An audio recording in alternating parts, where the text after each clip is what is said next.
11월 9일 하늘에서 내리는 일용할 양식 하나님의 말씀은 레위기 21장 16절에서 24절까지 말씀입니다. 여호와께서 모세에게 말씀하여 이르시되 아론에게 말하여 이르라. 누구든지 너의 자손 중 대대로 육체에 흠이 있는 자는 그 하나님의 음식을 드리려고 가까이 오지 못할 것이니라.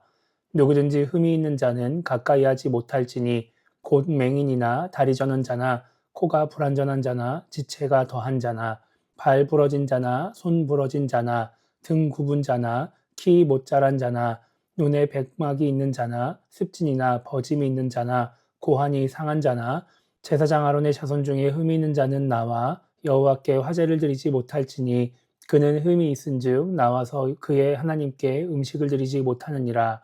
그는 그의 하나님의 음식이 지성물이든지 성물이든지 먹을 것이나 휘장 안에 들어가지 못할 것이요 제단에 가까이 하지 못할지니 이는 그가 흠이 있음이니라.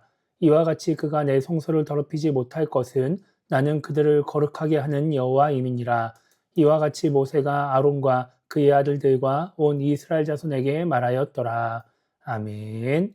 오늘 말씀을 살펴보기 전에 어제 설교에서 잘못된 부분을 정정하려고 합니다.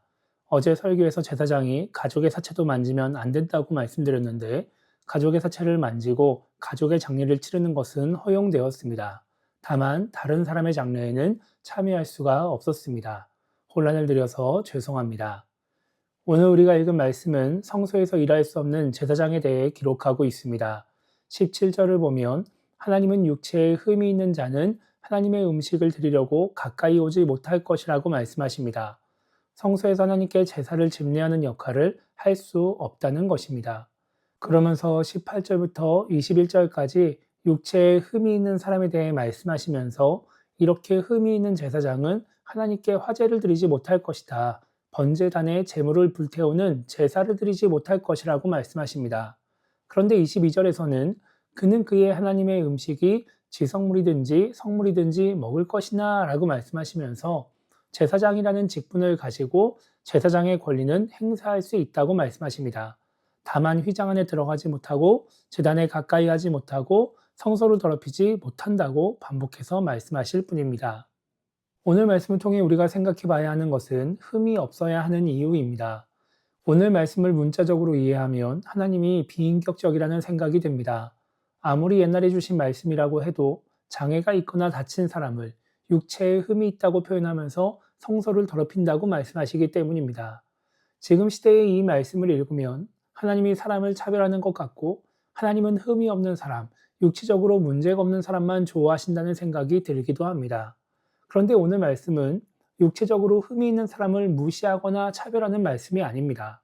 만약 하나님이 그런 의도였다면 아예 제사장의 지위를 갖지 못하게 하시고 제사장으로서 아예 아무것도 못하게 하셨을 것입니다.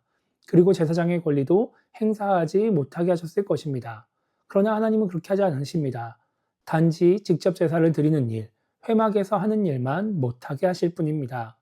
하나님이 이렇게 하라고 하신 이유는 제사장이 하나님의 거룩함을 드러내는 사람이기 때문입니다. 우리는 예전에 하나님이 거룩을 구분하신다는 것을 살펴봤습니다. 거룩을 구분함으로써 그 거룩의 위치를 보여주는 것이죠. 그러니까 하나님의 거룩은 제사를 드리는 장소의 거룩과 제사장의 거룩, 제물의 거룩을 통해 드러나는 것입니다. 그렇기 때문에 하나님은 피로 정결하게 한 번제단에서 흠이 없는 제사장이 흠이 없는 제물을 바침으로써 하나님의 거룩이 어느 정도의 거룩인지를 이스라엘 자손들이 알게 하시는 것입니다. 그래서 육체에 흠이 없는 제사장만 제사를 드리라고 말씀하십니다. 이것은 이스라엘 자손들에게도 동일하게 적용이 됩니다. 이스라엘 자손들이 거룩해야 하는 이유는 하나님의 말씀을 잘 듣는 거룩한 백성이 되어 하나님이 주시는 복을 받고 잘 살기 위함이 아닙니다. 이스라엘 자손의 거룩함을 통해 주변 사람들에게 하나님의 거룩하심을 드러내기 위함인 것입니다. 하나님을 믿는 사람들은 다르다. 하나님의 백성은 우상을 섬기는 사람들과 다르다.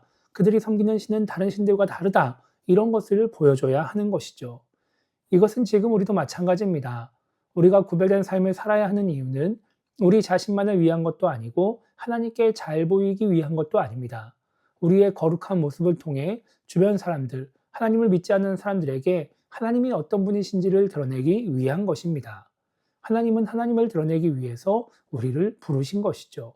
그래서 우리가 거룩한 모습을 보이지 않으면, 믿지 않는 사람들과 별반 다를 바 없는 모습으로 살아가면 사람들이 우리 개개인을 비난하는 것이 아니라 하나님을 비난하는 것입니다.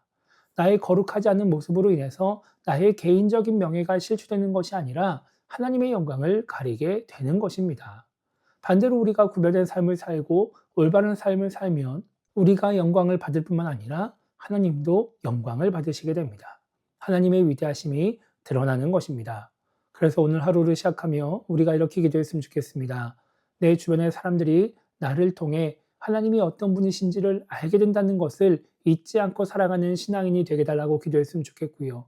그래서 나를 위해서 구별된 삶을 사는 것이 아니라 하나님의 영광을 위해, 하나님을 드러내기 위해 구별된 삶을 살아가는 신앙인이 되게 달라고 기도하며 오늘 하루를 시작했으면 좋겠습니다. 그렇게 거룩한 모습을 통해 주변 사람들에게 하나님의 위대하심을 마음껏 드러내는 우리 모두가 되기를 주님의 이름으로 축복합니다.